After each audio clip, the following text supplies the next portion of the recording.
Please. Hello! Welcome to Podcasting is Forbidden in the Cloud Recesses, the only lesbian-hosted podcast about Demon Sage Teacher. I'm Roy. I'm failing No Simp September. I don't know about you. Yeah, with this chapter, I think I might be. And I'm Fallon, aka the face platform heel turn. And we're here with a big juicy chapter full of Jiggy angst. Yeah, full of Jiggy influencer voice, but we'll get to that when we get to Wow, it's truly a sight to behold. It's powerful. We've finally made it, folks. It's chapter 48.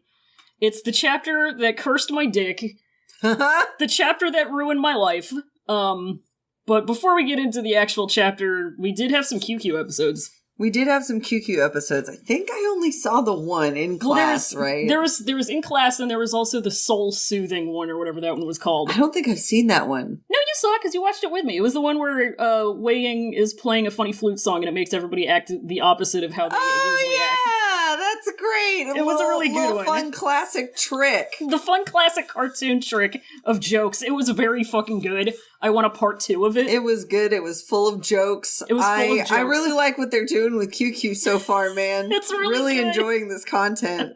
I would suggest anybody to watch it on. They put them out on YouTube, so you can watch them 100% legitimately. It's just Looney Tunes. It's definitely just Modal Looney Tunes. It's Modo finally living up to its Looney Tunes ass themes. I know he ate a chicken. I know he ate a chicken, Ray. I know he ate a pheasant. No, he ate a It rules. QQ rules. QQ rules. We had we had Soul Soothing, where he play a funny song. We got to see Mirror Universe Jin Zichuan. We got to see Mirror Universe Lan Xichen. We got to see we got to see Mirror Universe Huaisong. He tried to see Mirror Universe Lan Xichen, but that's never gonna was happen. Too smart and quick for it. Oh yeah, his brain is too He deflected it. His brain is made out of pure steel. Yeah, he's got a steel trap for an entire body as well as a steel trap for a brain. Yep. He's an inception of steel traps. He's essentially a robot. Essentially. So that was fun. I really hope there's a part 2 because I want to see Opposite Day John Cheng. I want to see Opposite Day Lan Xichen. I want to see Opposite Day as many people as possible. It's funny. Absolutely. To me. It's funny jokes. Hell yeah, dude. And then the other one was In Class, which I don't remember quite as well, but I do remember it was basically just a compilation. It was Wei Ying making trouble in class cringe compilation. Yeah, pretty much. Yeah. He made trouble, as he does. Not quite as notable, but still worth a watch. Yeah, his punishment was having to be in class more instead of getting kicked out like he had wanted. So the joke was on him, actually. Yeah, he tried to work for a certain outcome, but they anticipated that outcome. You know what? So he's shit out of luck. Yep. He has to play by their rules, baby. Mm-hmm. Sometimes you look in the mirror and the clown nose is on you. That's true. I don't know what to tell you. But that's what we had for QQ. There might have been another episode, but we are behind, and oops. But we also have a very big chapter again. We do. It's almost 20 pages. It's a big old chapter. We have chapter 48. It is Guile Part 3. Guile Part 3. So Wei Wuxian is still being a piece of paper in Jin Guangyao's secret torture room. Mm-hmm. And he's just found Nie Mingjue's severed head. And it's all fucked up, and it's got on a helmet, and there's like a talisman slapped onto it, so presumably that's to keep it chill, but that doesn't work. And the mad vibes, his anger energy is so intense that anger is the color of your energy. Anger is the color of your energy. Wei Wuxian basically gets drawn into its, like, brainwave field, and next thing he knows, he's essentially beyond his control doing empathy on ol' NMJ. So he's in his memory body, just like he had been with Aching. And NMJ's memories start right when he's killed Wenshu, which is Wen Rohan's older son, who we never see. We go through, like, NMJ first hearing about a soldier of his named Mingjue, who's being a very good boy and clearing civilians out of battlefields. To the first time that they actually meet. We learn about how Mingjue is Jin Guangyou's original name and how he's the son of Jin Guangshan via a sex worker named Mengxi. Mm-hmm. I'm going to refer to Jiggy as Mengyao for the rest of the summary because that's how he's referred to in these chapters. So people who are only listening to the summaries, there you go. We also learned that Mengyao had tried to meet Jin Guangshan, but it happened to be during Jin Zixuan's birthday party. So Jiggis kicked him down the stairs and told him to fuck off because he's a horrible man. So Mengyao went off and joined the Nie army. Anyway, due to his origins, all of the other soldiers are in a cave talking shit about Mengyao.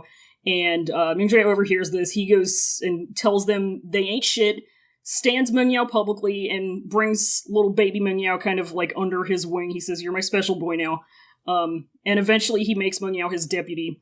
And Mengyao does a really good job of it. And they get pretty close, which is very rare because as we learn a little bit later in the chapter, NMJ has no friends that aren't Lan Xichen or his brother. So, speaking of Lan Xichen, he shows up one day to say hi and go over war stuff because it's the Sunshot campaign. And, you know. And NMJ finds out that he and Mengyao, like, met once, but they don't really say how. But, this is where NMJ overhears Mengyao telling Lan Xichen, "Yeah, I'd still like to meet my dad, but I can't because I'm a kept boy now." And NMJ says, "I got this. I'm gonna write you a letter of recommendation. Go get your life, King." So he sends him off the next day, and he's gonna go get his life, presumably. A little while later, NMJ is in Langya, and he's helping out the Jins, because they're getting fucked up. And Jin Guangshan comes to him to say, "Hey, thank you for saving my ass." And NMJ is like, "So how's that Yao Yao working out for you?" And Jiggis is like, "Whom? I don't know this. I have never heard of this." So NMJ gets mad. He goes off to find Mengyao and see what happened, but he finds him, but it's bad. He stumbles across Mengyao standing on top of just a pile of dead guys. He's wiping blood off of a sword. NMJ immediately puts it together and he's like, what the fuck is this about? Mengyao gives him this whole thing about how he had to do it to him. And Mingjue basically doesn't buy it, but he says that he should fess up, and if he's telling the truth, he won't have anything to worry about. But Mengyao does fake out Harakiri and seals NMJ's spiritual powers just long enough to run away. So Mengyao goes missing for 3 years, just totally MIA, and meanwhile NMJ has been betrayed and he hates Mengyao now and never say to him the words Mengyao. He literally says that. He literally says it. And then the memory stream cuts to Mingjue like injured and on the floor of some place, and we realize that it's presumably somewhere in the Nightless City because there's a big fancy throne and there's a bunch of Wen dudes around. And he's been captured by the Wens, and right as he's like mentally getting his shit together, somebody else walks on in wearing them Guy Fieri-ass Wen robes. You know. And wouldn't you know it, it's Mengyao, and that's the chapter. There it is. We end on that little cliffhanger. Yeah. Spicy chapter. Pretty spicy. It's pretty fucking spicy. Yeah. So we definitely open up with something that is not foreshadowing at all. No. Where it describes NMJ's, the one who almost seemed to go into invincible rages during the Sunshot campaign. I don't think that's going to end up meaning anything ever. Yeah, you know what? I really think that there are things in this chapter that they touched on that we're just never going to see again. Yeah, it's just kind of, it's one and done. We're never going to get things tied up. It's just, it's just another chapter, whatever. It's filler arc, basically. It's normal. It's literally grasses. It's literally grasses. It's just grasses, but condensed and better. Anyway, but yeah, so Wei Wuxian is piece of paper. So he's a piece of paper, and the head is just, it's so fucking mad. It's so mad. It's under all of these seals and shit. It's under all of these things, and like Wei Wuxian briefly kind of marvels at the lengths Jiggy had to go to just to get this powerful ass head under wraps, quite literally. This head is so fucking mad. And it's so fucking mad that he suddenly felt a powerful force of attraction, and he just gets sucked up into the angry atmosphere. Yeah. Into the what's the word? Raw Gravity. top energy. Raw top energy. When I tell you Nie Mingjue is the ultimate twink magnet, I'm not lying to you. Are you not seeing my notes? It raw physically, magnetically attracts bottoms to That's him. what I'm fucking saying. Like, they stand no chance. He just goes, and he can't do anything. And then we get a weird little cut. And maybe weird isn't the right word I'm looking for, but it's interesting. I think, is this the first time we've gotten anything in Lan Wangji's perspective? I would say this is the most substantial and it's only stuff that we've gotten from Lan Wangji's perspective. Yeah, and even then it's like a paragraph and a half. Yeah, if that. It's very short, but it's like I definitely I got to this and I was like, whoa, wait a minute. It just kind of slaps you in the face with its existence. It's I was like, Wangji's just like it's Wongy. He's like sitting in the room, just kind of watching Wei Wuxian as he goes through this whole adventure. Yeah, because he's a sleepy boy. He's not inhabiting his body right now. He's a sleepy boy, and Wei Wuxian's like getting a little tense. Yeah, his body is getting a little tense. He's doing like what dogs do when they're dreaming. He's like kicking the air. Yeah. Or what you do when you're dreaming. Am I being real? Well, he's not yelling, so that's true. But he just goes. I forgot I moaned in my sleep. You like. It's such a grumpy noise. I was just imagining. I don't say it to embarrass you. I think it's funny. I'm just like, wow. You're a very unique sleeper. Me, I just snore. You do snore. I just snore the house. You try to say things sometimes. You laugh a lot. Really? Yeah. It sounds like perfectly awake laughing, so I'll look over at you sometimes if I'm awake and I'm like, what? And you're but then no, you're just asleep. They just love to laugh. They love to laugh. Love to laugh, baby. But Lan Wangji is watching Wei Wuxian be funny sleep, and he does a little he touches his own lips a little bit, or he touches his lips. I don't know whose lips he touches. I'm pretty sure I read it as him touching his own lips. Yeah, I kind of I don't. It says as soft as how the paperman had bumped into them, so I'm assuming it's his own lips. But he's like, and he just kind of takes a minute to luxuriate in it. He's like, oh, it's so soft. An indirect kiss. I got my fourth kitty the other night. And so then we get Wei Wuxian getting kind of grumpy in his trance. Yeah. And then we go back to where he's at. Yeah. And we get this sorry. We get themes. We get themes. We get a setup for the rest of this entire chapter, which is basically one prolonged empathy situation. Mm-hmm. They didn't necessarily it was another one of those things where the dead person just kind of dragged him into their business just to try and tell him something. He says, "Here, come here, Wei Ying. I got some tea. Come here." But it seems a little less intentional than Ah Ching's had been. Oh yeah, Ah Ching, because he actually deliberately cast the spell when he exactly, and she was like, "Fuck yeah!" But this time, NMJ says, "Come here. I got some shit to tell you." Yeah, and I'm real mad. Let me vent. Literally, can I vent at you for a minute? Can I vent at you for a minute? And it gives the explanation. Those of the deceased who held extreme resentment radiated such hateful energies and projected them onto the living, mitigating their anger and spreading their emotions. This was the cause of most hauntings. In fact, this was also the mechanism behind empathy.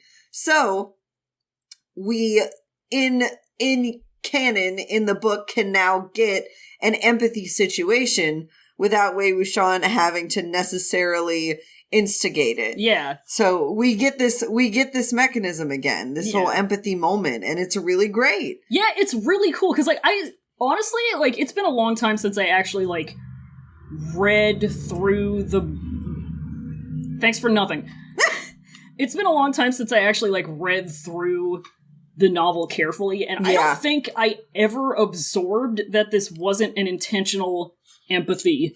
Yeah, I don't remember it being an unintentional empathy moment. So Yeah. this was really interesting to read, and it was reading back on her reasoning behind it. It was actually very solid. Yeah, it whips. It rules. So he gets sucked into NMJ's head. We also get some themes. We get a lot of stuff about, like, I'm not going to repeat the thing that you said, but it's, you know, just kind of sometimes, do you think maybe that rage beget rage? Do you think that rage beget rage? So sometimes angy. It opens up, and Nie Mingjue is cleanly hard slicing this dude's head off. Well, we don't even know it's him quite at first, because the first thing Wei Wuxian sees, he says, look up at the sky, and there's just a severed head flying through the air, and then he realizes that he's big now. Yeah, he gets to experience life as a bear! What a luxury! Like, as soon as he realizes whose body he's in, the first thing in his, like, narration thoughts is, Chifengzun big. Yeah, Chifengzun big. He's very big. And so he's just killed Wenshu, who we never see, because he doesn't fucking matter, because he's dead. And he says, go get the head, hang it up for the Wendogs to see, and that's how you make a point. Well, the way you make a point is doing that, and then also, quote, his corpse was cut into pieces by the enraged cultivators of the Nie sect, and then ground up and smeared below the earth. Like, it seems excessive, but can you really blame them at the end of the day? It fits, it's appropriate that they turn him into 100% Angus because they're butchers, Ray. Hey! Make this man into burgs. So, turn him into ground beef, baby. That's what I'm saying. So he's foreverly staked up, burgertized. And then, Jesus. and then he kicks Wenshu's corpse. He just, like, kicks it to the side. He makes it ragdoll, like when you kill an enemy in Bloodborne. And then this is where Wei Wuxian says, oh, him big. Him big. Wow, me big now. Him big, me big. Oh, him really big. So Nie Mingjue continues to kind of scan his surroundings as he walks around, just Very wants bloody. to see if anybody's still alive that he needs to, kind of cut off real quick. Yeah. And then he hears some shenanigans going on in a house a little ways away. And, like, he gets his hackles up. Yeah, and you don't take kindly to that. He, like, kicks open the door. The Kool-Aid man's in. He, like, hacks it open with his saber, which is almost He just worse. walks through and leaves a him-shaped hole in the wall. Yeah, and the only fucking people in there are a lady and her daughter. Yeah. Like, that's fucking it. There's nothing in there. And they are so fucking scared. And, like, to be honest, I mean, he's covered in blood. He's fucking huge. He's got a big sword. He looks like he's gonna kill you. They have no reason not to be afraid of him. And we get this little thing. It says the mother and daughter only knew that a few gangs of cultivators crashed into their workaday lives and battled the hell out of one another. Neither knew which was the good side and which was the bad. And they feared whomever that held a blade. And it was just kind of an interesting, like a jarring but necessary look into how this war was really affecting the normal folks. Oh, yeah. And it also puts it into perspective a little bit. Like, it's just the gentry attacking each other over power and influence. It is. It's like, all I put was like, its themes, class disparity, which is like another huge thing that's happening throughout this chapter in particular, because we get a lot of shit about just like, the effect that your upbringing has on you, and whether or not you live in poverty or privilege, but we'll get to that. But NMJ says, oh, oops, sorry, didn't mean to scare the shit out of you, and curbs his killing intent, and the Curb Your Enthusiasm music plays. Except it's like a metal version of it. Yeah. I would like to hear that, actually. Larry David is an MJ. Oh, God! And it basically does nothing. The lady and her daughter are still fucking terrified. Yeah. And they just sit there crying, and Nie Mingjue's just like, I don't know whether they're still in the house or not, but he just, like, starts talking to his subordinate. He just leaves them. He's not gonna... Okay, yeah, so they bust out, and Nie Mingjue's like, hey, who's that dude? Who that dude? That was keeping guard during the last battlefield when we were cleaning up. And so the subordinate's like, I don't think I remember. And listen, you better have all your words in order when you're talking to Chifeng Zun. Oh, yeah. Like, because he says, okay, tell me when you remember. Don't come at this man with Don't come at this man with Like, I've read in the original novel, he mostly speaks in verse and, like, poems. Mm-hmm. So, y'all need to think those words through or he'll get you. Choose those fucking words wisely. Choose those words wisely or he'll get you. Better know. You better know. Bet. So he goes and asks around, right? Yeah, and then he comes back and he says, it were Mingjue. It were Mingjue, and Nie Mingjue's like, interesting. It says the name used to be quite well known. Yeah, and so then, they give. Sorry, no, you're good. We get the Jiggy origin story. There it is. We get some stuff. We find out like about his mom. And she is a sex worker. Yeah. But she is so well educated and she can read and write, obviously, and she can play the guqin. Yeah, and she's got smart girl appeal. Yeah, she's got great manners, smart girl energy, but she's still a sex worker. Yeah. And so even in ancient Chinese vampire times, sex worker phobia is a big old thing. So, and it doesn't matter how talented she is and how refined she is, she's still a sex worker in the eyes of these people. And I'm wondering whether this will play some sort of part in Jiggy's character development. It's probably nothing. It's probably nothing. So Jing Guangshan, famous man that I'm going to punch, happened, so this... Oh, by the way, this is in Yunma. Yeah, that's what I was Yeah. So Jing Guangshan heard about this and said, oh, a hot lady, guess I gotta fuck. So he went out there, he got his bone down. And he said he lingered around the Hmong woman for days and returned with satisfaction after leaving her a keepsake. And I'm like, is it a keepsake or was it a keepsake? I think he left her 2 keepsakes, bud. TBH. And then we get, and this is some more themes of class disparity because we get, literally it says in comparison, we learn about how this kind of stacks up against Mo Xuanyu, who is the other, illegitimate child that we know about via Jing Guangshan, and how, Mo Xuanyu's mom was, like, at least middling aristocracy. So Jing Guangshan, like, did his due diligence? He did his fuck diligence. He did his dick diligence. He did as much of his due diligence as he could bring himself to do as someone who was terrible. Yeah, he remembered that he had a kid from this lady, and he said, "Oh well, all right. Well, she's kind of rich, so I guess I'll go along with it." But Jing Mingjue did not have that same luxury, unfortunately. He's got fuck all going for him. So even when, she trained him up, she did everything she could, and then she sent him along to the Gene sect. Yeah, because she assumed that, her baby's daddy is going to come and get him and teach him all about cultivation. So she did whatever she could. To be fair, that's what a normal ass dad would do. It is. But this is not a normal-ass dad we're talking about. This is Jing Guangshan we're talking about. Jing Guangshan jerks into a cup and leaves it on the counter and forgets about it. That's horrible. I mean, yes, but it's horrible.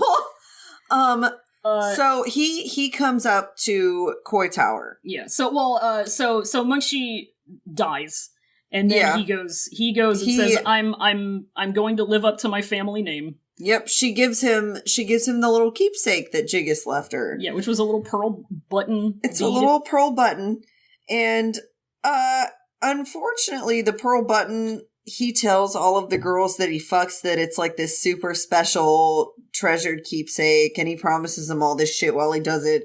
But it's like a dime a dozen. Yeah, he got normal. He got it out of a vending machine. Basically, yeah, he got it out of one of those 25-cent machines that you put the quarter in, like outside the grocery store. Oh, yeah. Yeah, he went to the ancient Chinese vampire times Kroger and said, let me pop one of these in. There you go. Yeah. And I hate it. I hate it so much. Especially because, many of the girls he targeted were poor, and they didn't know any better. It's just so insidious, and it's so predatory. Yeah. It's just, it's a really good, it's definitely a good representation of his character. Oh yeah, because he's just reprehensible, and this is just like this is the tip of the iceberg of him being just the worst fucking person. Oh, absolutely. So he shows up at Koi Tower, but unfortunately, this was actually Jin Zixuan's birthday. Yeah, so the entire sect is saying it's our special boy's special day. Special day for special boy. Here comes a special boy. So they have even less time to deal with street rat riffraff. Yeah. Like Jiggy, like Mingjue on a day like today. So they kick him out, and not only do they kick him out, they kick him down the stairs. I'm gonna say it, because one of us is gonna have to at some point. Mm-hmm. I warned you about stairs, bro. I told you dog. So... I mean, yeah, that's basically it. So... we can try to avoid it all we want, we can't avoid it. It's just, that's just how it is. So he just, and apparently afterwards he just got up and went about his business. He didn't let it affect him at all. Supposedly. So then he goes sees if he can't join the Nie sect. Yeah. So real quick, before he gets kicked down the tower, there's a couple things that I made note of. They leave him waiting there for 6 hours. Jesus. Oh yeah. Jin Guangshan, when little Yao Yao gives Jiggis this pearl, Jiggis crushes it into dust.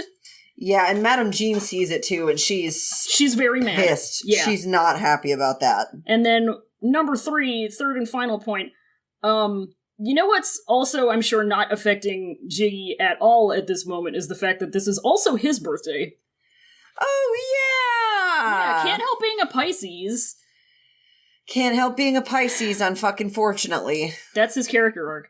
So that all happened on his birthday. Yeah, fun, good, cool birthday. So then he goes and joins the Nie sect. He joins the Nie sect, and he seems to do pretty fucking good with it. Yeah, he finds a thing to do. And then, so, one day, NMJ he's fucking around. And Jiggy's getting some water for the troops. Yeah, he sees the smallest boy possible getting a tube of water. And and he says, "What's this about?" He casts a very huge shadow on him. Yeah, and it was, he looked at the small one, and it says it was those precisely those favor gaining features of Jin Guangyao. I just love how his features are called favor gaining. Right? Like, it's perfect. Jesus, he's just so beautiful you can't help but want to do shit for him. I love that the first thing we talk about in NMJ's POV when we see little baby Jiggy is how advantageous his face is. Yeah. and so he's sitting there on the side of the road. He pulls out a can with food written on it. And he consumes it very quickly. And Nie Mingjue comes up to him. He's like, Mingjue? Mingyue's like, yep, that's me. And he stands up immediately. He's like, holy shit! Nie Mingjue is like, why aren't you chilling in the cave? Yeah, why aren't you sitting at the cafeteria table? And Mingjue just like opens his mouth like he's about to say something, and then he like closes it and it says smiled awkwardly. Cause it's like, what do you even say? Like, yeah, all those dudes in there hate me, so this sleepover is really uncomfortable for me. He does the fucking smile that you do when you pass by somebody and, like, make eye contact long enough that you need to do something with your face to acknowledge it. Yeah, absolutely. So Nie Mingjue gets a little bit curious, and Mingjue doesn't really want him to go in there, but he goes into the cave and he finds the dudes just shit-talking the ever-living hell out of Mingjue. Yeah. They're just dumping on him. They're dumping on him. Initially they're like, oh, well, he should have gone to the Gene sect to prove himself. I'm sure his daddy would have let him do that. And then once somebody disproves that by going, oh yeah, he already went there and they kicked him out, they're like, oh, well, of course they kicked him out. That guy's an asshole and Jin Guangshan's wife is super scary. Like, side note, I'd be scary too. It'd be quite literally the least I could do in that situation to be scary. You know? Then they make fun of him for, like, trying, and then the most telling, or the most interesting, I guess, piece of dialogue that we get out of these people is this one where this guy says, he's such an idiot. With Jin Zixuan, would Jin Guangshan ever think anything of another son, much less one from a prostitute, I'm sorry, I'm using that word, mounted by thousands, who knows who Seedy was? In my opinion, Jin Guangshan probably didn't dare to accept him because he also had his doubts himself, which he's kind of got a point. Unfortunately, yeah. Like, how... Like, we just kind of assume that, yeah, clearly, obviously, this is the only possible person who could be Jiggy's biological father, but do we actually... Like, we never get anything about how Mengshi knows this, which I think is interesting. Yeah, she'd just have to have a really good sense of timing. Yeah. Or Jiggy just looks that much like Jiggis that it would be unquestionable. But the thing is, we find out later on that he looks exactly like his mom. Yeah. So that's, I don't know whether that's a plot hole. Yeah, it's just, or... I don't think it's a plot hole, I think it's just interesting. But, like, it's just kind of a point that this guy makes that it's like the only one of these where I'm like, damn, you know what, he's kind of right. Like, I don't like to say it, but he kind of right. And, like, what if, oh my god, like, what if you followed that train of thought and you were like, okay, so Mengshi maybe didn't know that this was Jiggis's kid and was just kind of banking on it being Jiggis's kid so they could maybe make something out of themselves with it. Yep. And maybe Jiggy was just raised on this lie and he's not actually Jiggis's kid and he's not actually a legitimate heir to the gene throne. And it's interesting to think about. Yeah, because this is like the only thing that, or the only one of these points that like never really comes up again. Yeah, because even if it were true, nothing would have ended up any different. Yeah. You know? It just would have been like one more level of irony that he does all of the shit that he does and goes to the lengths that he does. And this man whose approval he sought for so long and, you know, so deeply wasn't even his father. Mm-hmm. Like, that would be owie to me. Oh, extremely owie. Give me Band-Aid. But also, the worst kind of found family. Yeah. I guess the telling thing maybe would have been like, because he does have a golden core, it's just a shitty one. Yeah. So like, if Jin Guangshan was like the only cultivator that got it on with her, you know, maybe that's what proved it. But like, I don't know if that's. I don't know. We just that don't would know. be a stretch, you know. We simply do not know. But yeah, I just thought that was really interesting. But then these guys do another fucking thing where they're like, haha, this is funny to me. Look at how hard he's working. They think they fucking love it that this supposed Jin boy is like doing errands for them. Like they're so excited about it. Yeah, they're so excited that they get to treat him like shit. Oh man, it's so funny. It's so funny how hard he works and how much he like wants to be accepted by other people. That's so hilarious. A flame of anger sprout within Nie Mingjue's heart. Burning all the way into Wei Wuxian. And like, yeah, dude. I understand because considering how intense NMJ usually is. Yeah. And this kind of fucked up situation, please. But I will say, I think the don't you see how hard he's working? Those lines are like all of this dialogue in this scene is pretty horrific, but this one specifically sucks so much. Yeah. Like, just imagine vilifying somebody for being a hardworking person and being eager to please. Oh, yeah. You know, like, it just... Because, like, he's not brown-nosing like he ends up doing. No, he just, like, genuinely wants to get on people's good side and help them. He's on that grind. He's on that grind. He's networking. He's networking and grinding. And so, Nie Mingjue, having none of this, he's mad as hell. He walks in, he's like, how dare you drink the goddamn water that he sweat and bled and cried to bring into you while shit-talking him at the same time? He whips out his saber and makes a boulder fall down in front of the cave to get these guys' attention. Oh yeah, there's that. And they get all scared, and he's just like, he shits on them for shitting on Jin Guangyao, and it's the best thing ever. It's so good. The more one tried to explain, the angrier he was. Yeah, fucking, he's just the teen dad giving a serious talking to his murder sons, you know? And I mean, the more one tried to explain, the angrier he was. That's understandable. Yeah. Okay, that's his personality, apparently. He's on all the time. He just doesn't like being bullshitted. You don't bullshit I understand. You don't bullshit this man. And so... Why would you look at who would look at this man and bullshit him? No one, because look at these dudes, for example. They're just sitting there completely stone cold silent because they don't want to bullshit and they can't. No. And so he tells Meng Yao to follow him, and they walk for a little bit, and Meng Yao thanks him. Nie Mingjue's like, hey, you don't need to take nobody's shit. He says, all right? He says, pick your head up, king, your crown is falling. Pick your head up, king, your crown is falling. Like, a proper man should carry himself with proud righteousness. There's no need to care for the talk of those idlers. And, I mean, it was well-intentioned advice, but it might have been the worst advice to give this man specifically. Yeah. I think he might have taken it and rolled with it a little too thoroughly. Little bit. And so Meng Yao's like, ha. And... he says, He says, He says, mm. And Mingjue's just like, they're going to talk a bunch of shit about you, but you're going to have to work twice as hard to get them to shut the fuck up. It's going to be so worth it. You're so talented. You're such a good boy. And he compliments him. And Meng Yao has no idea how to deal with it. Sakura's fly in front of his face. He can't believe this. He there's a second where he is like, shit, Dad saved me. Team Dad saved me. Everybody's gonna beat me up now.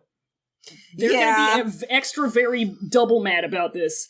But then Mingjue's like, you're good. You're a good boy, and I like that. I see this and I enjoy it. So he says, I love to see it. I love to see it. He gives him some sword tips, which is, like, the only thing he knows how to provide. Yeah. And he's like, he definitely gives him some sword tips, and Meng Yao's like, okay, knowing that he's never in his life going to be able to actually take those sword tips because his cultivation sucks. Yeah. Like, it says his foundation was so poor that he'd never reach new heights. Thus, with cultivation, he could only aim for quantity instead of quality. This is why he rounded all of the sect leaders and learned their techniques. It was also why he was criticized as the, quote, stealer of techniques. Like, and I just thought of those booths at the big anime cons that just sell merch with ripped off official art to make a shitload of money. Like, it's the wrong way to do it, but they're still making a lot of money. He's putting in some work. He's got to make the orders. He's got to figure out what exactly he's going to sell. He's got to put the time and energy in setting up his booth. And they still have one of the biggest booths at that damn con. Mm-hmm. You know it. Yep. So they're making money. They're making money. So he just kind of, and it's just, I just picture this scene, like, fading out on, like, their two silhouettes, like, walking away. And it's just, like, this big, huge man the size of the microphone. And in comparison, my thingy right next to him. Yes. Like, me and my little monkey. Me and my friend. Me and my little buddy Yao. Me and my constant companion. My little pal. My little pal, my Yao. My little pal, my Yao. My own personal Yao. Your own personal Yao Yao. But so they get to, he has Meng Yao, like, do more shit, and he likes it. The more he says, I like to see it, the better he does, and so eventually he says, you know what? I like so much to see it that you're going to be my deputy now. Yeah, he relentlessly clears the battlefield and helps the commoners after each battle, which, like, considering that's probably basically the only honorable thing happening on the battlefield after the fact, of course Nie Mingjue would be drawn to it. Oh yeah. You know? He's doing comrade shit, he's doing praxis. Comrade shit, he's doing practice. Praxis. And he does a very good job at being Mr. Deputy. He does a really good job, and it says it's the current Jin Guangyao wasn't like his future self, always being scolded by Nie Mingjue. I think scolded might be too light a word here. Scolded is a very funny word to pick. Scolded is a funny joke word to pick. It was a choice. It's a funny comedy choice. It's funny comedy vocabulary. It was a choice, and Meng Yao is he's just doing so good. He's a talented little man. And then NMJ's only friend, who isn't his brother, comes to say hello. Yeah, because every time Lan Xichen, he kind of escorts people during the war, and he helps people get places or whatever and protects shit. And he just, like, has to take a stop. He has to take a little pit stop and visit his big mans whenever he can. You know? In these tumultuous times. That's what he does. We get a little bit about, like, what he's doing in the Sunshot campaign, which is basically putting on his Mercy Overwatch wings and going around and helping people and looking like Angle. Yeah, he helping. Yeah, he helping. Shuttling people to and forth. Yeah, he's everybody's Uber driver. Yes. Official Uber driver of the war. Yeah, he's the war's #1 sponsored Uber driver. So he comes to say hello. And they hang out. And Mingjue is there this time. Yeah, he's doing Mado shit. He's running the Niset's Mado cafe. Yep, he's serving tea. And most of the people in the room are pretty weary of him. Like, this whole shit just makes me so mad. Yeah. Like, apparently Mingjue had been, like, a really famous joke for a little while. The famous joke of Jin Guangyao. The famous joke of Jin Guangyao. Haha, his mom's a sex worker. That's so funny. Yeah. So he serves tea to these people and they immediately like put the cups to the side. They don't even drink out of it. These grown-ass men think they're gonna get cooties. They take handkerchiefs out to wipe the cooties off their nasty little fingers. Yeah, they say, ew, I'm not going to drink the boys' tea. For no reason! I have no respect for this tea. Fuck, I'd want to kill them dudes too. Honest to God, but NMJ just says, slurp, bitch. Yeah, NMJ says slurp, and Lan Xichen also says slurp. Yeah! Yeah, so, I mean, and the dudes, they make it very obvious that this is what they're doing to him, but Mingjue acted as if I don't see it. Yep. I pretend not to see it. I simply do not see it. Like, at least we get to watch his process of mastering this skill, right? And so Lan Xichen is, aside from NMJ, obviously, is the only one who actually takes the teacup and smiles at him and thanks him and drinks it immediately. Yeah. Nice, good boys. Nice, good boys. Like, I know the bar was set pretty fucking low here, but I just want them to know that I appreciate them. I might die for them for this. I might die for them for doing the bare minimum. I might die for them for doing the bare minimum. I might just lay down my life. I might have to. I might have no other choice. So NMJ, as he does, cuts straight to the point, says, how long are you gonna be here? He tells him how he's like basically on the way to meet up with old Wongi. And they're going to Jiangling, which Nie Mingjue is like, isn't that still Nasty Windboy controlled? And Lan Xichen's like, nope. We got Yunmengjiang on it now. And somebody's like, yeah, sect leader Nie, Zhang Cheng whips ass. I don't know whether you've heard. Not sure if you've heard the news, but this guy rules. That guy's a fucking animal. And another person's like, how can he not be? Wei Wuxian alone can face millions, so who'd he be scared of? Like, the one time somebody thinks to compliment Zhang Cheng. God, like, really? It never ends! He just spends this entire novel getting owned. It sucks. It sucks. God, it's so funny. But, like, on the other hand, I do really enjoy that we got a glimpse into the midst of the war here with this empathy. Yeah. Like, when Wei Wuxian was still held in some sort of favor for his contributions. It's just interesting to see. It is. So Minjue's like, well, why is Wonji over there? He rules. And Wei Wuxian immediately, because he's fucking stupid and gay, is like, oh, you're so good at complimenting my good boy Wonji. He's doing wife guy shit. He is. He's doing super wife guy shit. Like, yep, that's my baby. Yay, thank you for talking good about my man. He's so fucking stupid. That's right, that's my man. That's my man. God. And Lan Xichen's like, well, it's quite embarrassing. He might have he had a fight with his boyfriend. He might have had a tangle with Wei Wuxian again. And Nie Mingjue's like, God, again? What happened? This shit stays happening. And somebody goes, freaking, I heard that Han Guangjun flipped out on him and, like, screamed in his face, which was very characteristic of Han Guangjun. I also heard that he cried a lot and got up on the table and started stomping up and down, talking about how much he hated what Wei Wuxian was doing and how it was just his opinion. And then he made sure that the cameras were still on him as he stormed off. Which, you know immediately, you've seen this man for over 40 chapters now. You know this is not something he would ever do. And Wei Wuxian's like, if they said this about Wei Wuxian, like, I could see him, getting up on the table and, like, teabagging somebody after verbally owning them, but not Han Guangjun. He wouldn't do that to him, and Han Guangjun wouldn't be the one to do it, but Wei Wuxian starts thinking about, like, I mean, we didn't have that bad a relationship. People blew it out of proportion, but, like, I mean, it wasn't great. It wasn't the best, but it wasn't that bad. Except, like, Lan Wangji always chose the most vexing of vocabulary. Yeah, such as how it wasn't a righteous path and he harmed both the body and the mind. Like, oh, he keeps saying things like, you're fucking your body up. Oh, this is gonna kill you. Like, I just don't understand what he's trying to say to me, Like, get on my level.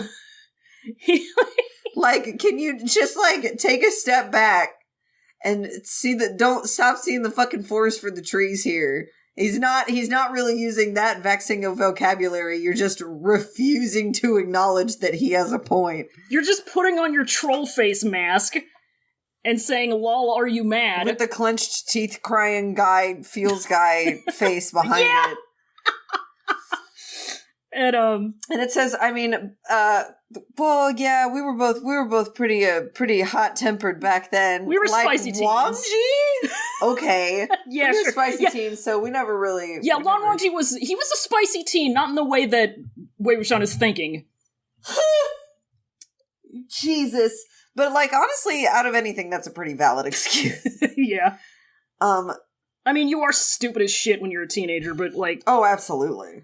But somebody's like, why is Han Guangjun trying to fix this? He's got, who cares? These people are almost dead. Who gives a shit? So why should we care about the corpses that Wei Wuxian controls? Basically, let him. If he's on our side, he's good. And Wei Wuxian's like, haters will say that when I'm on your side. Like, really?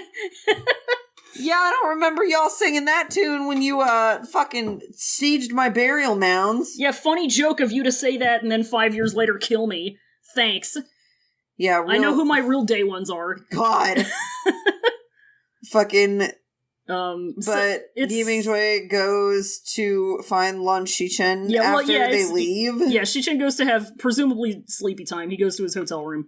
Nie Mingjue goes to his Airbnb. Yeah, Nie Mingjue goes because he knows he can probably hit it before Lan Xichen falls asleep. So he tries to sneak on in there. But he catches Lan Xichen and Meng Yao talking. What is this?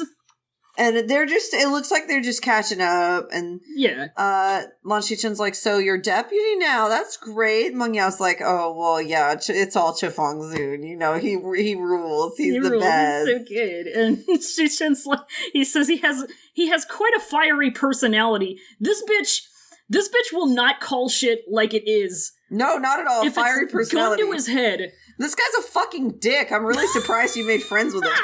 Like...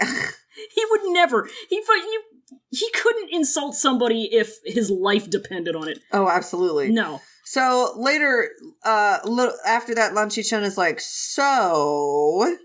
The first thing he says, he's like, well, it's good that you got his approval. So, do you want to get the fuck out of here? Yeah, do you want to go be a genuine Jinsect boy? Yeah, do you want to go be a good Meng Yao's like, so Jun... You mean? No. Lan Xichen's like, hey, I remember you said you want daddy's approval. You wanted to really be in the Lanling gene sect. I mean, you have a future here or whatever, but, like, do you still want that? And Meng Yao's like... I mean, yeah, but, like, I have a job here, and, like, I'm under a contract, and I'm still in my, my trial phase, I have 90 days and then they'll make a decision. I can't leave. And then NMJ overhears it and he's like, hey, get your life.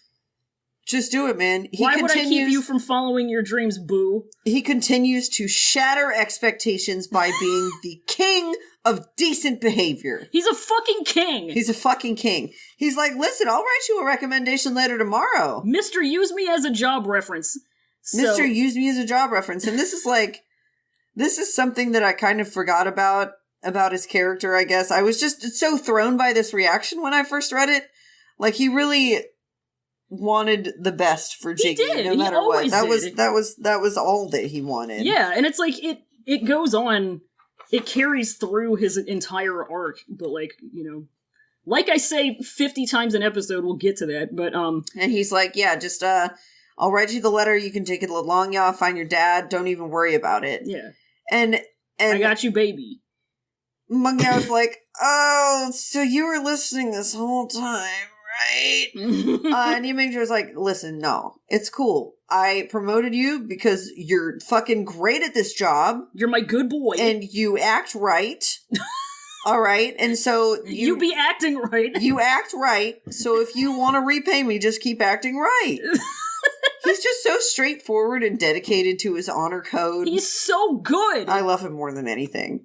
God, I would die for him. And he, so... And Lan Xichen's like, told ya. Yeah.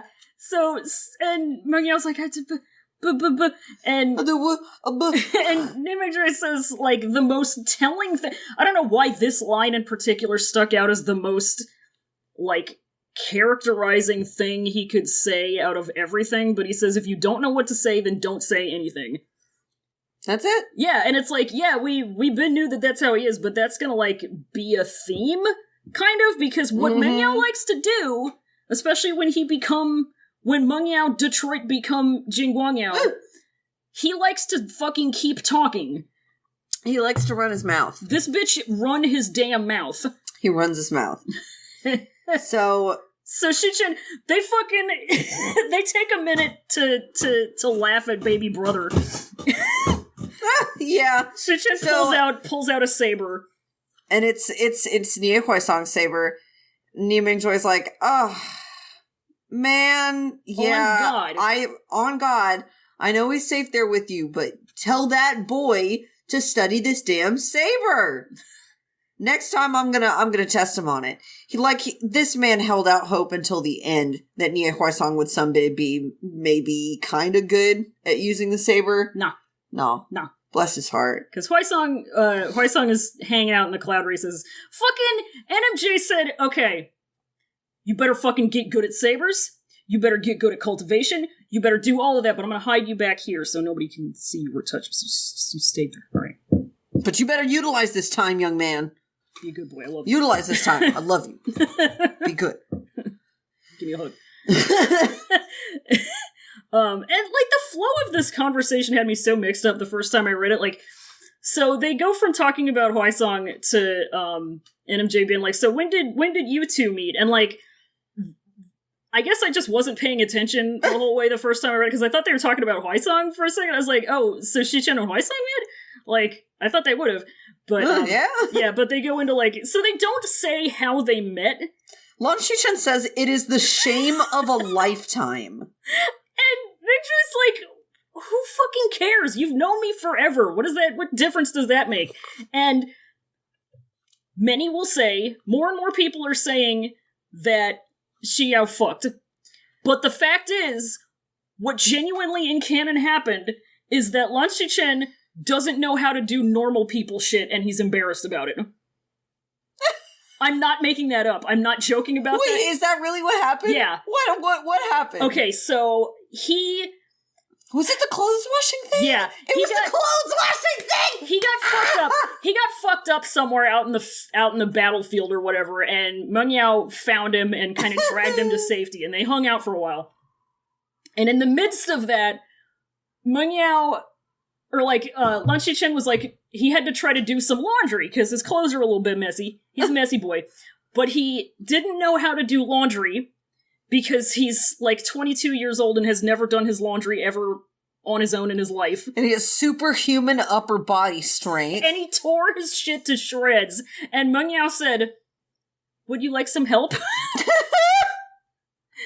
May I get you a detergent? He said detergence. Can I get you some detergents? Detergents. You want fucking laundry? Detergents. You want fucking Tide? you want fabric softener? You want fucking fabric softener? Detergents. And so, Yeah, and Lan Xichen immediately just vehemently refuses to tell Nie Mingjue how they met, and Mengyao's like, well, if he's not telling, I'm not telling either. Yep. Sorry, buddy. But then they spend the rest of the night doing chit-chat. Just kind of shooting the shit, having some good conversations. And kissing a little. Kissing a little, doing a little bit of cuddling. And Wei Wuxian, listening to their chatter, Wei Wuxian often wanted to get a word in as well, yet he was unable to do so. Just still wants to run his damn mouth. He's just, I feel like this is one of the only situations in Wei Wuxian's life where he can't just run his damn mouth. Yeah. And so, of course, it's the most torturous for him. Yeah, it's more of him yelling at the TV. Oh, absolutely. And then he starts thinking about, like, oh, well, Lan Xichen is, like, good at talking. Why is Lanjan so bad at it? And, like... Oh, but then again... extremely, it's the autism voice, it's the autism. And then Wei Wuxian is still thinking to himself, he's like, oh, well, then again, it's kind of good that he's quiet. It's like, I talk a lot, I talk all the time, and then he just, like, listens and goes, oh, what was that called? It's just like, I'm like, well, when he can't annoy other people with this shit, I guess naturally he would turn inward and annoy himself with it. Every time, this is, like, the third time that, like, he notices something about Lan Xichen, and he immediately starts thinking about Lan Wangji. Yeah. Like, it happened, like, at the part where Xichen first showed up. He's like thinking about how they look exactly the same, but he knows the difference, and boy, Wangji sure is handsome. He's fucking so stupid. Anyway, but no, he's thinking about that, and then, but then it cuts to some days later, and Mingjue goes off to find him destiny. He goes off to his destiny. And Nie Mingjue just, like, switches over to somebody else, but they're not as good as Mingjue was. Mingjue just, like, had it all, He had the whole package. He had intelligence. He was the whole package. He had intelligence, grace, he was witty, he made tea just the right way. He had them eyelashes. He had a great ass. Yeah. Not that Nie Mingjue would tell anybody that. Hate to see him go, love to see him leave. But, so then, a little while later, Jinsect is getting their asses kicked. Yeah, Langya's not doing too well, and Lan Xichen is, he's doing his own thing. He's doing his own thing, and Jin Guangshan asks for help, and who comes but Nie Mingjue? Of course he does. Nie Mingjue shows up, and, he comes up to Jiggis, and Jiggis comes up to him and says, thank you. And he looks like shit, and NMJ's like, so, what's that Yao up to? What's good with Mingjue? Yeah, what's good with... And Jiggis is like, he says, whomst? Who? Whomest? And Nie Mingjue is like, what the fuck? His brain is so big at this part, too. Yeah, like, really, only someone with the thickest of faces would be able to play dumb in such a situation. He immediately knows it's bullshit. It was just that, however, Jin Guangshan just so happened to be such a person. such a person, in quotes, piece of shit. Absolute piece of shit. Yeah. So it's obvious that Jiggis is being a piece of shit about this. Yeah, he's lying out of his ass. And Nie Mingjue is not happy about this. And he's like, he's my deputy. I wrote him a letter of recommendation. I emailed you. I BCC'd him. And Jin Guangshan's like, really? That's crazy. I've never seen any kind of letter. I've never even, like, seen that person. But, like, I wonder if it got lost in the mail. He's like, if Nie Mingjue was the one to make it happen, I'm sure that I would have noticed it. I'm maybe something happened with it. That'd be bad. We wouldn't like that. So Mingjue's like, fuck this. So he goes off to find what's really up. And he goes down. He ends up in, like, a little pathway in a forest, and it's just lots of bodies. Awful lot of bodies. He sees Mingjue there. He's standing amid piles of corpses. He's pulling a sword out of somebody's chest. And, he's very calm. And the first thing Nie Mingjue notices, other than him being calm and kind of just, like, chilling, vibing, despite having murdered, like, a dozen people, is that he's got a Wen sect sword. Yeah. And then he notices that the sword techniques he was using were also Wen sect techniques. Weird. And then, weird little thing number 3. Weird little thing number 3 is that, hashtag little murder things is that, the, guy that he's currently in the act of, murdering is, a Lan Xichen fella. It's so weird. You know, I just, I love this series of reveals. I also love how for Wei Wuxian, it's also just nothing that could be really stand up in court, you know? Yeah. Yeah. It fucking sucks. But, like, yeah, you don't do that. You don't kill a guy wearing the same uniform as you. No, not at all. So, in this universe. So, the thing is, NMJ pulls his saber out. He pulls his saber out, and Mingjue knows who he is only from the sound of him pulling his saber out of his sheath. And he puffs up like a cat. He puffs up like a cat. He turns around. He knows he's been caught. Like, this was just the worst possible person to stumble across this scene. Oh, yeah. And he's like, oh, Nie Mingjue? How's it going? What's up? What's going on? Didn't know you were in the neighborhood. And Nie Mingjue is, he's really about to do it. Mingyue's like, please stop. Hold on, please. I can explain. Nie Mingjue's like, what the fuck are you gonna explain about this? Explain what, bitch? Mingyue's like, it wasn't my choice. I had to live in choice. I was forced into this. I was manipulated. Really not a strong start here, considering the stakes. Nie Mingjue's like, what the fuck do you mean you didn't have another choice? Sorry? I told you to chase your dreams. This does not look like chasing your dreams. Mingyue's like, I'm sorry, please just listen, okay? This guy was my boss, and he treated me like shit. This is so humiliating. And Nie Mingjue's like, that warrants murder? Like, look, I would have snapped too, first of all. But second of all, considering a few pages ago, when the Nie sect, Nie Mingjue especially, were happily murdering their enemies, this whole balking at murder thing is pretty fucking rich to me. I understand that, from a moral standpoint, it's a little bit different, but I'm still like, man, you didn't need to ride this hard. It's literally the fucking gotta get on my Wayne's World shit again. It's the speech that, Ed O'Neill Glenn gives. Yes. Why is it that when a man kills another man in the heat of battle, he's called heroic. But when a man kills a man in the heat of passion, it's called murder. Hello. So hello. Only me and Xichen get to talk to the camera.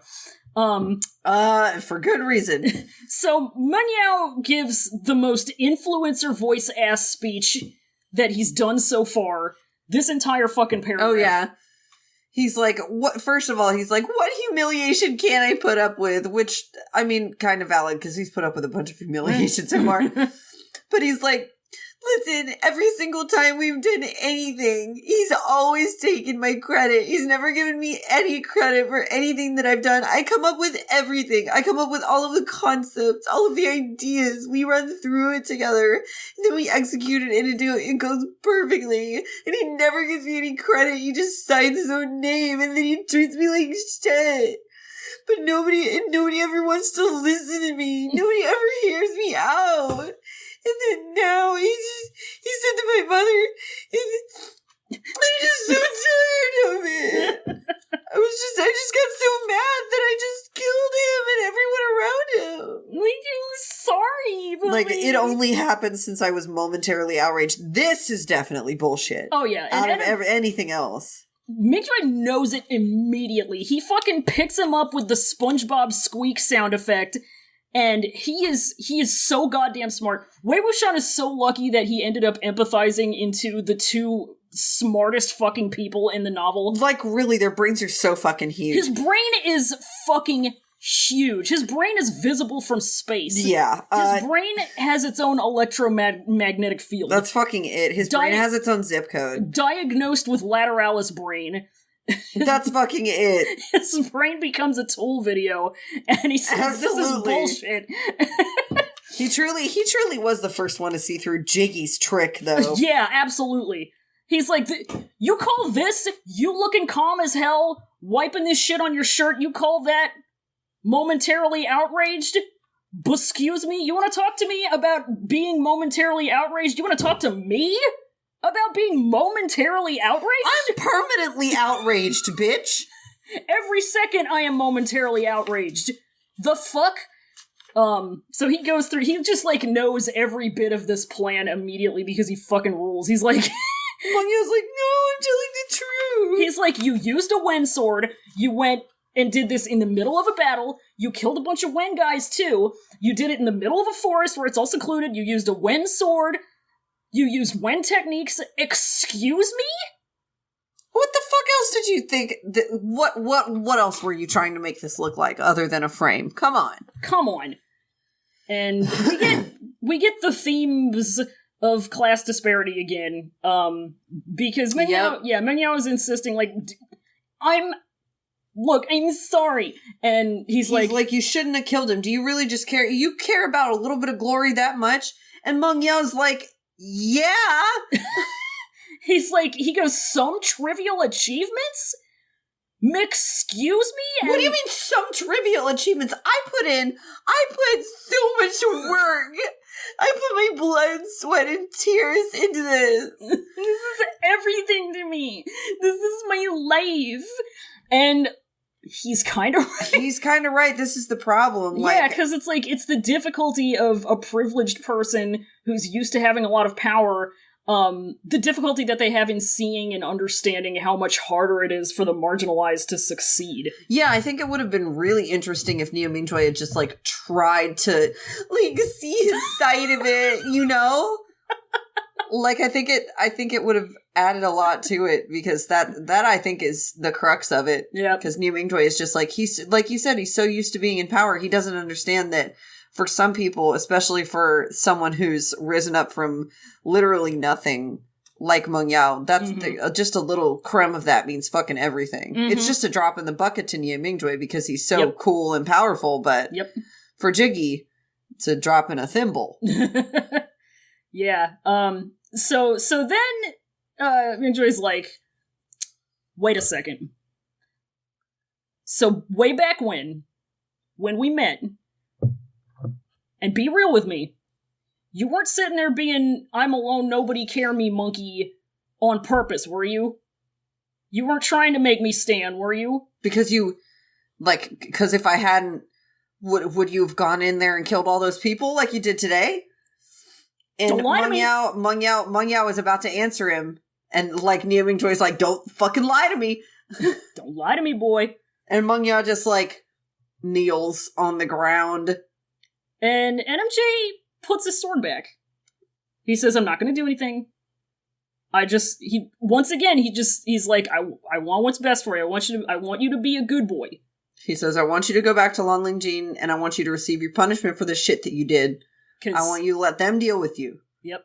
And he's like, but I can't give up. I'm already, like, at the top of the ladder. Like, I've climbed so far. And that's it. That's his character. Yep. And Mingjue says, like, well, to get here, you did it wrong. You took a fucked up path. Yeah. And Mengyao's like, you're literally sending me into my death here. You know that, right? Nie Mingjue's like, listen, if you're not lying to me, and if everything you're saying to me is true, then that's not going to happen. So go. Reflect and turn over a new leaf. Yep. And that's what he wants this entire time. Like, no matter how many times he says, I'm gonna fucking kill him, it's because he's frustrated that Jiggy refuses to try and improve himself. Yeah, like anytime that I've read this, I never read his threats as like real. It's more like he says like, I'm gonna fucking kill him, I'm gonna break his legs, I'm gonna fucking kill him. But it's like with the same, tone as like, oh my god, I'm so mad. Ooh. Don't start with me, Yao Yao. Don't start with me, Yao Yao. We've been watching a lot of Lil James. Please look up Lil James Tucker. He's the best child on the internet. Lil James Tucker is a precious... Well, he's not precious, but he is. He's precious. You know what? He is precious. He's a national treasure. Gift. Yeah. He's an absolute gift. He's a poet laureate. One of the smartest 4-year-olds I've ever seen in my life. It's like scary impressive. He's so good. But yeah, he says, "Don't start with me, Yao Yao," and Yao Yao start says, with me, not today. "Well, it's time to start with you."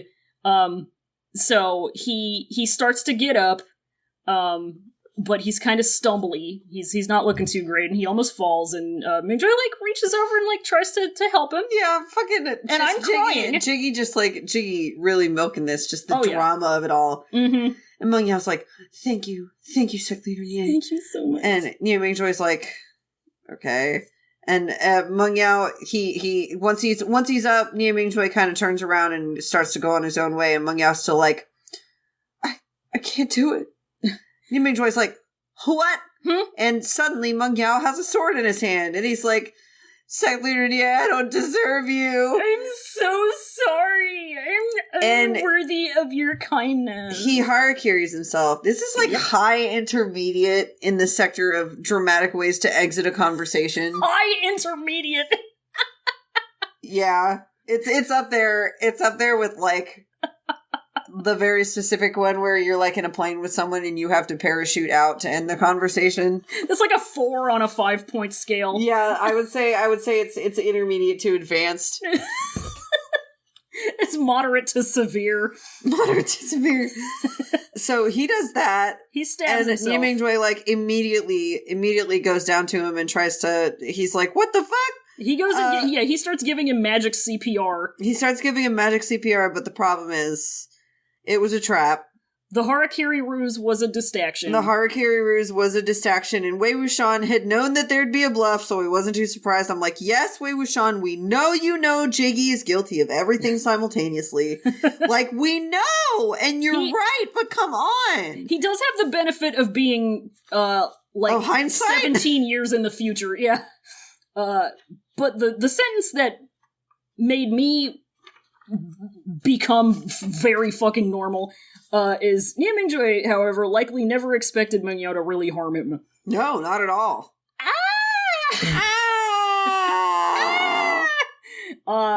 And what Jiggy does is he paralyzes him, basically. Yeah, magical paralysis. He magically stuns him, and then he gets up, pulls a sword out, squeezes it a little bit, and fucks off. Or he bows, and then he runs. Yeah. He's like, bye. Yeah, he gets the fuck out of there. Yeah. And he just... Oh my god. It's unfucking believable. And Mingjue's like, he's just sitting there on the ground, and he's like, the fuck was that? It's even says, still more shocked than angered. Which is saying something. Yeah. Especially considering Mingjue is always angered. Yeah. When ain't he? And he's just like, what the fuck? And what the fuck just happened? So once Lan Xichen comes back, he's like, oh my god, Mingjue shock, hold on, before we get to that, it says that this was probably his first time seeing such a shameless person. Oh yeah, and it made him so mad that he went into a rage for fucking weeks. Yeah, he's so goddamn mad. He logs in and he does not stop posting for 5 weeks. He posts for 36 hours straight. He logs into his damn account, and Xichen comes over and says, explain to me this fucking line, Ray. Explain to me how anybody can say these words and expect it to have anything heterosexual having to do with it. Where is Meng Yao? Why does he not come and douse your flames? Excuse me? First of all, that's too soon, Xichen. They just broke up. Second of all, that's the least heterosexual thing I think I've seen anyone in this novel say so far. That is the fucking wording, my dude. He's gonna come. What? Where's your little massage boy? God, where's your boy? Where's your official boy? And he says, this is where he says, literally, never say to me the words Meng Yao. He literally says it. He's like, don't mention such a person. Don't say it. And then he says, don't. And Xichen immediately gives Meng Yao the benefit of the doubt. Yep. Immediately. So you were probably misunderstanding. Yep. Nie Mingjue immediately, he tells Xichen about everything that went down with Meng Yao, and the first thing Xichen says, how could this be? Maybe there was a misunderstanding. Oh man. And reading this, looking at a butterfly, is this a planned murder? Like, reading this makes his present-day reactions to the accusations even worse to me, bro. Like, he's been backing this little hamster demon man up from the get-go. Yeah, from the fucking first second that Mingjue says, I saw it with my own 2 eyes, dude! We've known each other forever. Why would I lie to you about this? What would I have to gain? I loved him. He was so good. Lan Xichen's like, I don't know, it's just hard to see who was really at fault. This centrist bullshit. He's doing such centrist bullshit. He's like, well, I mean, I'm sure there were faults on both sides. Bitch. And, yeah, he's like, well, I mean, look, it sounds like, yeah, the guy was an asshole, but, like, yeah, he shouldn't have killed him, but also, like, it's impossible to say whether it was bad or not. And, Mingjue's like, I'm gonna kill him. I'm gonna do it. If I see him again, I'm about to do it. I better not catch him on the streets because it's on site. It's on site. It's on fucking site. It's on fucking site. And so, I mean, luckily he doesn't have to worry about that because Mingjue just drops off the map. Yep, he is gone. For 3 years. Yep, all his accounts are ghosted. He extra hates him now. Yeah, he double spicy big hates him. 3 years has given him ample time to amp up that hating game. And this is also where we get the paragraph that killed me in cold blood and murders me every time I fucking think about it. Nie Mingjue was never close to people. He rarely opened up to anyone. Though he finally managed to obtain a competent, trustworthy subordinate whose character and capabilities he approved of, he found that the subordinate's true colors were nothing like what he had thought they were. It was only natural that his reaction was so extreme. I'm fucking crying. It really is understandable, though. And honestly, Nie Mingjue should not blame himself, because Jiggy is just that good of an actor. Yeah. He's just that good of an actor. He fooled the man himself. He had a friend for the first time in his life. He made a friend, and he was so happy about it. He made a friend that wasn't Lan Xichen. Or his little baby brother. He made a friend, and he was so happy about it. And then this happened, and I'm fucking crying.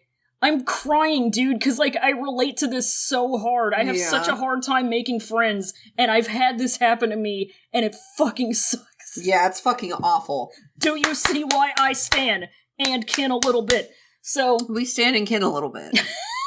So Wei Wuxian is, like, he's hashtag thonking about it, and then he gets a migraine. And then he realizes that the scene has cut, and he's in the spooky palace, and he's covered in blood. Yeah, and he feels like he got run over by a truck because he kind of did. And Wei Wuxian is like, how could this be? Which there's a line that says, "What sort of situation was this?" Which for whatever reason I just read, and I got this new anime plot. What happens next? Voice. And so, he, like, he's observing, he's hashtag observing, and there's a lot of Wen men's around. And they're all kneeling and kowtowing, so you can only be in that special boy's house. Oh yeah, there's a big old throne, there's somebody sitting in it, somebody walks into the big old room, wearing some Wen robes, goes up and talks to the throne man, and this fella comes right up to Mingjue and says, "What's up, Papa? Get a load of my new sugar daddy." And it's Mingjue. Back at it again.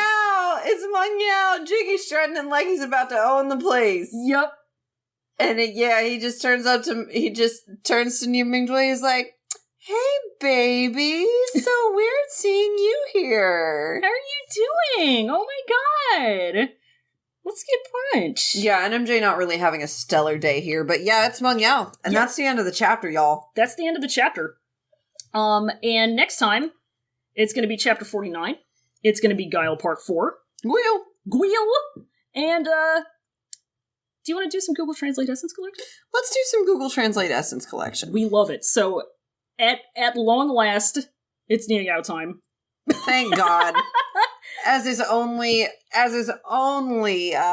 fitting for this chapter. Oh yeah. So I've got 2 big boys and then one just tiny little chaser. A worm. Of a one. So this first one is from Chinese. It's canon verse. The context here is that, like, NMJ is being less angry than usual, and Jiggy is, like, suspicious about it.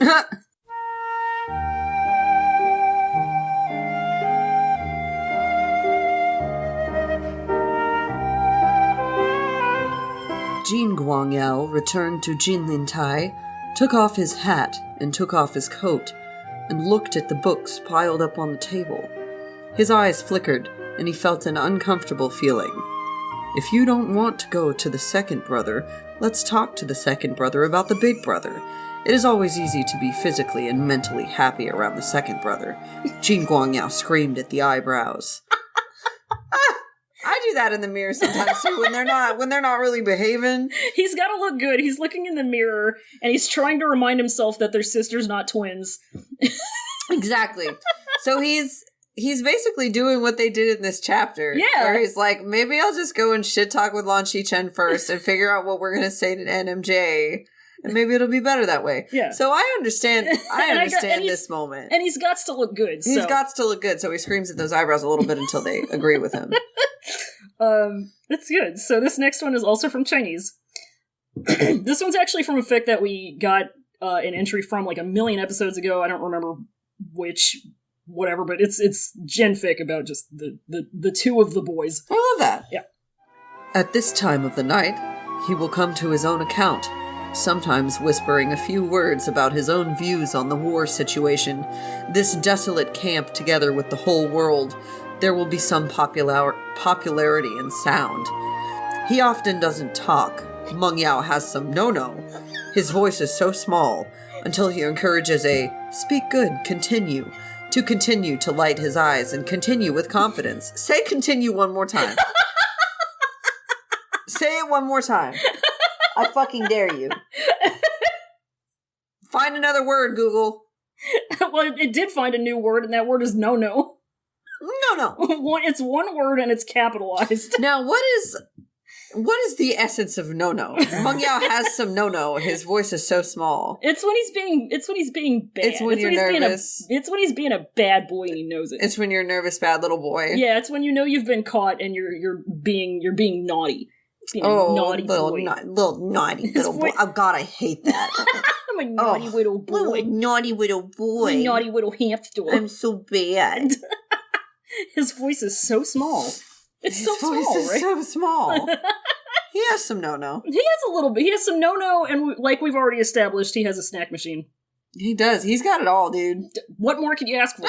Get you a man who can have both. God.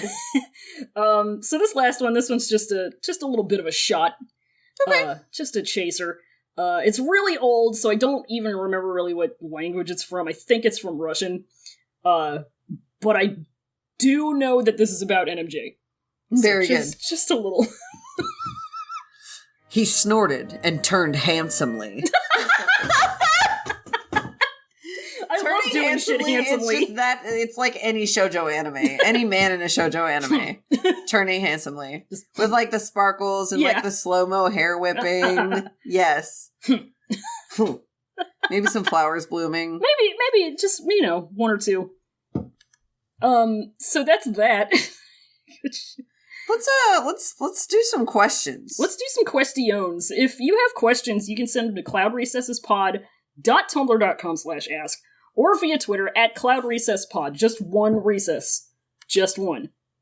You don't need more than that. Just one. And, no, we have two of them. I was gonna say we only have one question there, but we don't. Oops. We have two questions? Two questions on the winter. All right. So, friend of the pod, Olivia @a asks, of the Cloud Recesses gang, what kind of book would they put on their coffee table so people will think they're reading that book? And what kind of books are they actually reading? For Wei Wuxian, it's very simple. He puts the really nasty, gross, like BDSM rope work books out on the table. And then the books that he actually reads are like the intellectual big brain shit that he doesn't want anybody to know he actually reads. Does he he has that? I think he also has like some like everybody poops. Yeah. That's the big brain shit. No, he like literally reads like those stupid spy novels Oh my god. are like classics. Does he read? See, I thought you were going in a different direction. I thought you were going to say, yeah, he's got the Sexy Times hardcore book out on the coffee table to funny joke make people uncomfortable. Yeah. But what he's actually reading is like Garfield Omnibus. Oh my god! No, yeah. Garfield, Calvin and Hobbes. He's making his way through the American newspaper strip comics. No, I love that. Absolutely. God. Lan Wangji, like, it's probably Lan pretty Wangji's the opposite. straightforward. He's got the intelligent big brain shit out on the coffee table, and he's the one reading the BDSM. Oh god, of course! Zhangcheng has out on the coffee table, he has like the Art of War, like my old manager had. God, to make himself something that'd make him look like really big brain and like in control of his own life. Oh yeah, but in reality, he's reading like Garfield Omnibus. Everybody reading Garfield Omnibus. I was gonna say, and it pains me to say this, but I'm gonna have to, and I don't want you to react until I've punctuated this sentence. Okay. Zhangcheng has at least one pickup artist book. Semicolon. I don't know if he bought it himself or if it was a gift or a joke gift or something, and I don't know if he's actually in-depth read it, but he definitely owns one, period.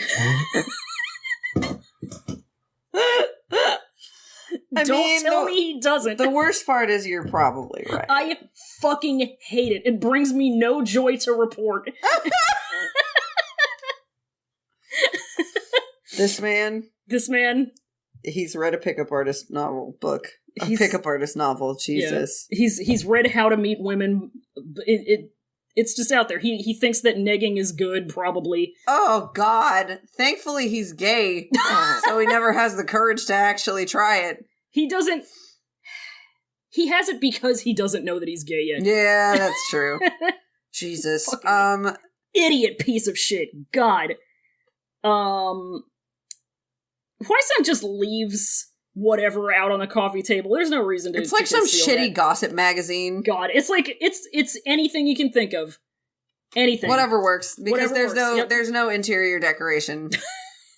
Just like with us, there's no interior decoration. This is just a place that we sleep. Any surface is a table. Any surface is a table, unfortunately. Jin Zixuan, since he's, I think, I'd count him as part of the collaborators.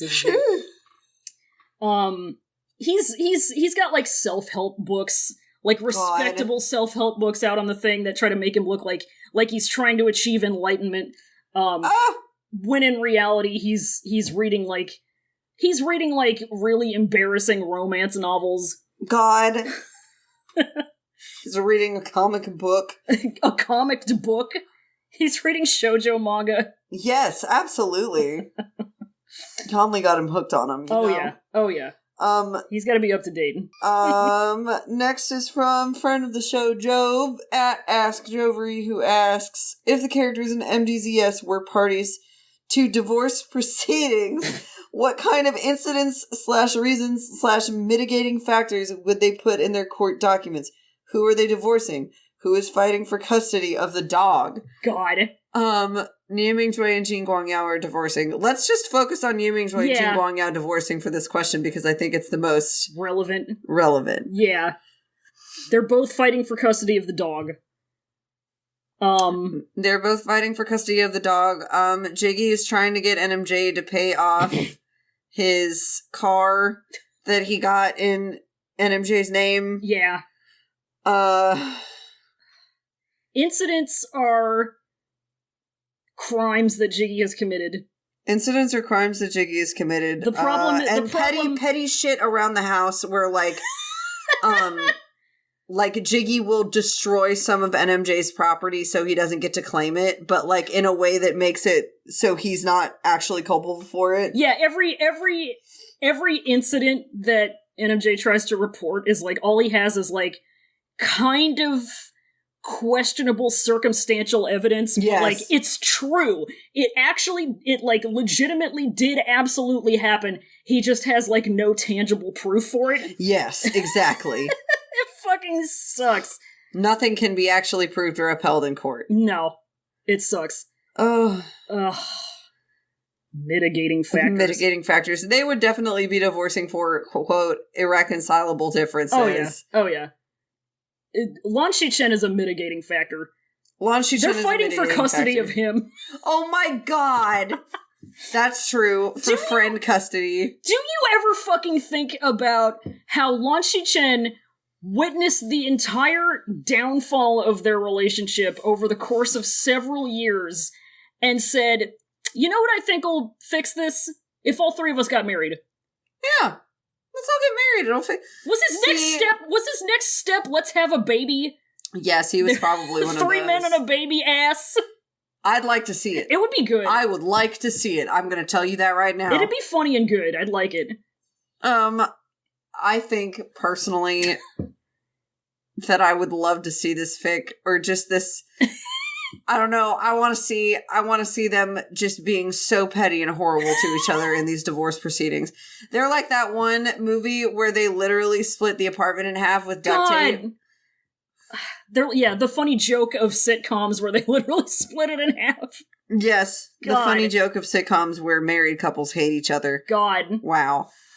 So that's great to me. They definitely keep fucking throughout the entire Of course they do! Yeah. Of course they do! It was never a problem of them being sexually incompatible. They're just romantically incompatible. That's all that is. It's them tempers. Let's go over to Tumblr. That's not what I wanted. I want this. I want to go to the inbox. Alright, first question is from Anonymous. Anonymous said, what do you think of Xiao? We do not. We do not. And we're moving on. Next question is from another anonymous friend, who is heir to Athens, but they were having some account problems. They say, hi, I am a big believer in retail therapy because sometimes people, me, buy things to cope. What are some of the characters' impulse purchases that help them stave off the existential dread? Ooh. Wei Wuxian buys alcohol. Yay. Alcohol and little succulent plants that he promises he's going to take care of and then forgets about. Oh, he doesn't make impulse purchases. Lan Wangji makes impulse purchases for him. Yeah. Wow. Just like thought you'd like this. It brings him like an armful of shit. It's retail therapy for both of them. Yeah. He doesn't buy himself anything. No, that's so good. Because I was gonna say, if Lan Wangji bought himself anything, it'd be like incense sticks or like cute little tchotchkes to put around the house. Oh my god. That'd be viewed. Do you think, I think Zhang impulse buys impact weapons. God. Like whips and shit. Jesus. I was gonna say, I think a thing that we can do when we get, because we get a lot of questions about, like, what would the characters X. Yeah. I think a thing that we could do is, like, kind of narrow it down to whichever characters are relevant in the chapter that we, read on, the episode that we're reading. I like that! Yeah, and then also, obviously, Winging and Lan Wangji, they're the main boys. I like it. Yeah. I like it. So, I guess in that way. Yeah, new pod recesses tradition. New pod recesses tradition. Jiggy impulse buys heels, expensive shit, name brand shit. Oh yeah. And then returns it. The scam. Baby cat, you were right there? Jesus. She ran. Freaking. She's freaking. Yeah, she's being. You were right there, little weird. Little kitty. Nie Mingjue's impulse purchases are denim jackets. Yeah. He just like gets angry and finds himself in the It's fucking metal band patches that he can add to his battle jacket. Yeah. Belts and boots and shit. It's like, I need a new pair of boots. I need a new pair of boots. Oh wait, fuck. That's good. I like it. And weapons. Ceremonial weapons. Yeah. That's an impulse buy. He goes to the sword store at the mall. We like it? Alright, so next question is less of a question, more of a statement. I just want to get that out there because I think it's really cute. It's from user Little Miss Wings and Things. They say, sorry if you've already done this, but picture a modern AU where everyone is in the same college and canon is actually a D&D campaign played by Wei Wuxian and his dorky friends every weekend. It starts out really casual with just them, but they slowly absorb the rest of the campus, upping in intensity as people get way too invested, eventually becoming such a thing that it ends up on the local news because of all the shenanigans they get up to. Either Yanli or Wi-Fi's mom is a DM. The only thing I want to add to this, I don't think it would be a D&D campaign. I think it'd be a fucking LARP. I think it'd be a LARP, and I think that's how it would get onto the local news or whatever, because I'll tell you, a D&D campaign with an entire campus playing, think of the DM. Just think of that poor DM, y'all. Speaking as a DM, the most people I've had at a table at once was 11 or 12 people. I almost died. You could never get any fucking thing done. You could never get anything done. So John I think Yonley could never get anything done. No. Think of the Yonley. Think of the poor Yonley. So, in that sense, I think it should be a LARP. Mm-hmm. But I love that concept. I really like that. All right. It's good. Our last question comes from friend of the show, the trashiest of cans. They say, on a scale of, what is a mac and cheese, to, yes, I'm making 4 boxes of mac and cheese in one pot, and no, I won't share. How much mac and cheese do Jesus Christ. How much mac and cheese do the Modal characters consume? What are their favorite brands? Who loves Velveeta's weirdly thick cheese sauce, and who only eats the Annie's organic shells and cheese? Who first discovers the delicious secret of adding oyster crackers to microwave mac and cheese for a little crunch? Thank you for your time on this self-indulgent mac and cheese fueled ass. When they originally sent this question, I thought that it was going to be about drugs, because they said, they were like, I just sent a question. I was under the influence of a lot of this when I sent it. I just want to know. I was like, all right. This is delightful. This is going to be great. But this is so much more wholesome than I was expecting. Oh, God. I think that Wei Ying, as a previous street child, is not picky at all. And the mac and cheese, whatever is put in front of him, he will eat. Oh yeah, he's an easy Mac boy. But I will say, no matter what mac and cheese, he puts at least half a jar of chili oil into it. Yeah.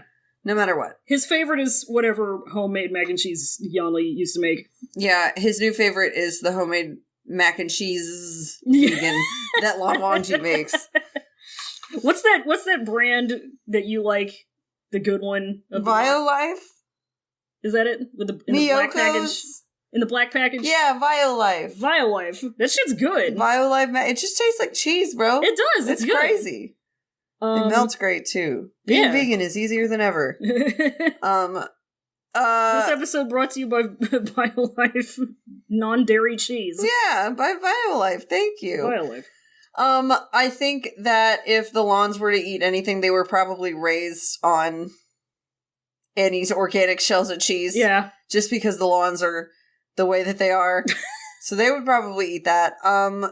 Zhangcheng and Wei Wuxian probably buy 10 packs of the Easy Mac at the store and go through it in like 2 days. Like, as a unit. Zhangcheng is the fucking craft dinner ass, depression meal having ass bastard. He makes 3 of them at a time for himself, and he considers it a balanced meal. Yeah. And it's like one of the only things he knows how to make. Yeah. He's a fucking disaster. Living by himself, 28 years old, having a bad time. I know we said we were going to restrict this to the characters in whatever chapter we read, but we gotta talk about him and mac and cheese because we talk about him and mac and cheese in real life. Yes, we do. He is. He's the fucking... We talk about this scenario where he's taking care of little, 3-year-old Jin Liang, who is just baby Muriel about mac and cheese. Zhangcheng is just trying his best. He's making it out of the box. He doesn't understand how he could have possibly fucked it up, but apparently it's wrong. You're not following the directions! The directions are wrong! Nie Mingjue probably has never touched boxed mac and cheese in his life. He probably eats strictly, boneless, skinless chicken breasts and brown rice and kale. Jesus. And that's all he eats because he eats to live, not live to eat. Thank you. And Jiggy, Mr. Organic Vegan. oh my god. Ow! Fuck! You all right? I hit my ankle. Aww. Okay, it hurts less now. Baby dog. Whining and it feels better. Aww. Cry. It's fine. I'm fine. Whatever. I'm fucking just fine. Whatever. I'll never walk again, but it's fine. Jiggy, I think, is one of those people who, if he makes the fancy mac and cheese, he was so poor at one point that he had to have it so consistently that he's just tired of the flavor now. Yeah. But sometimes he really wants it, so he'll, like, do what I do with it, where he, like, puts a bunch of unnecessary shit in it. Churches it up with some Parmesan cheese and some spices. Yep. Just so it's a little more bougie. He feels less like he's eating Easy Mac. Yeah, he feels like a gourmand. That's it. He's like, I'm doing Gordon Ramsay shit. What? I'm inventing. I'm putting my own spin It's on called it. a hack. It's called a hack. I'm teaching you my mac and cheese hacks. God. 5 easy mac and cheese hacks to ruin your kitchen. God. But that was all of the questions that we had this time around, y'all. And now it's time to keep some hoose. We're gonna keep that house. Y'all, did you know that we have a Patreon? We have a Patreon. Patreon.com/podrecesses. And if you throw us $1 of treats, which can be Easy Mac, into our mouths. Kind of doing a Chef John inflection there. If you throw $1 of treats, which can be Easy Mac, into our mouths, then you will get some special content. Thanks at Chef John Food Wishes for brightening my days. $1 a month, you can be a disciple of the show and get access to all of our Patreon exclusive bonus content, plus a special role in our Discord. $5 a month will get you the title of Sect Leader of the Show, and all of the stuff above, and a more special role in our Discord channel, and a little thank you shout out on the show, and you can get a little doodle from one of us. A little doodle. A widow doodle. A widow doo-doo? A widow doo-doo. No little doo-doos from us, thankfully. In the time of COVID, I feel like that would be a bad idea, but you will get a little doodle. Yeah. How about that? And for $10 entire a month, you can be a chief cultivator of the whole-assed Pod Recesses world, and get all of that, and an even more special role in our Discord, and you can listen in when we record our episodes, which includes She's a Good iPad, which we just put an episode out last week. We did. We released episode 5 of She's Gonna Get iPad on our Patreon account. Fuck yes. And all of our donors get to vote every month on which charity will donate some of our Patreon Momi to. So, shout out to $5 Sect Leaders Lenny W., Carrie, Lena, Rachel W., Audrey F., Corin, Name Redacted, and 420 Sect Leader Sarah. Thank you so much for supporting us. And thank you to $10 Chief Cultivators of the show, Scout, Colin, Stefaniku, and Heir to Athens. Thank you so Thank you guys. much. Day ones, true riders. We True appreciate fucking y'all. Riders. Ride or die. Thank you also to Noisepace.xyz for being our podcast network. Thank you, Sect Leader Matt. Check out some podcasts that I haven't really mentioned yet. Check out Kid Nation Nation. They just finished up and had an interview with one of the participants on Kid Nation, of which they are a nation. Wow. Yeah, check out 0 to 0. They talk about Who Wants to Be a Superhero, a bad show. Check out LMNOP if you want to hear a couple-time guest of the show, Val, talk about Elementary. That rules. Check out Wow Cool Robot if you want to hear one-time guest of the show, Maxi Bajillion, and 420 Sect Leader Sarah, and Chief Cultivator Colin talk about Gundam. It's a cool robot, and it means nothing else, literally. There's no other point to that show other than cool robot. It's cool robots to me. And somewhat recent addition to the Noise Space family, check out Pot of Greed. It didn't used to be a noise-based show, but it sure fucking is now. It's a noise-based joint now, baby. Welcome. Woo! Pot of grass? Pot of bread. Pot of bread. Pot of bread. Your only gluten-themed Yu-Gi-Oh podcast. You know. Once again, I'm Roy. I'm on Twitter at SemperFunny. I'm also sort of at Yeeling Hypebeast, which is my Mode Outside blog, but I'm kind of taking a break from it for personal reasons. You know it'd be like that. Yep. And I'm Fallon. I am on Twitter at, I almost said SemperFunny. I am on Twitter at America's Burden. I am locked right now, but follow requests are perfectly okay. Hell yeah. You can find the us of the pod recesses at cloudrecessespod.tumblr.com and on twitter.com/cloudrecess. Just one pod. We're on all the podcast apps. We're on the podcast websites. Do us a cool one. Be a day one. Like, rate, comment, subscribe. Hit that notification bell, YouTube. That's what you do. Call to action, baby. And you can join our Discord. The link is, as always, in the description. And hey, do you know what we say at the end of every episode?